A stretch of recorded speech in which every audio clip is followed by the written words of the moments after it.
JP, ano na ang mga napag-usapan dyan sa fare hike hearing ng LRT1?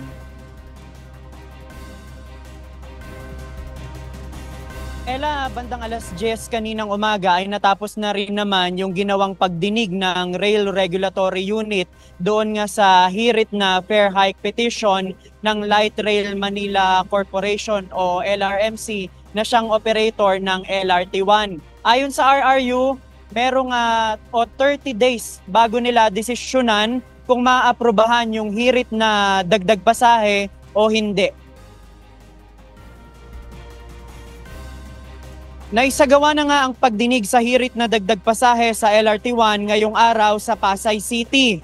Batay sa fare hike petition ng LRMC, mula sa kasalukuyang boarding fare na 13 pesos 29 centavos, itataas ito sa 18 pesos 15 centavos o halos 5 pisong pagtaas. Habang yung distance fare naman sa kada kilometro mula sa 1 peso and 21 centavos ay itataas sa 1 peso and 65 centavos. Kung susumahin, merong nasa 15 pesos na dagdag sa pasahe sa end-to-end stations ng LRT1 mula sa FPJ Station sa Quezon City hanggang Dr. Santos sa Parañaque City kapag naaprubahan. Ayon sa LRMC, umabot na sa 2.17 billion pesos yung kanilang fare deficit mula 2016 hanggang November 2024. Yung fare deficit ay yung dapat kikitain ng LRT1 kung nakaayon ang sisingilin nila na pamasahe. Mula 2014 hanggang 2024, isang beses lang naaprubahan ang hirit na dagdag pasahe ng LRT1 at naipatupad ito noong August 2023. Sa pagdinig kanina, tumutol naman ang ilang mga grupo ng manggagawa at mga commuter.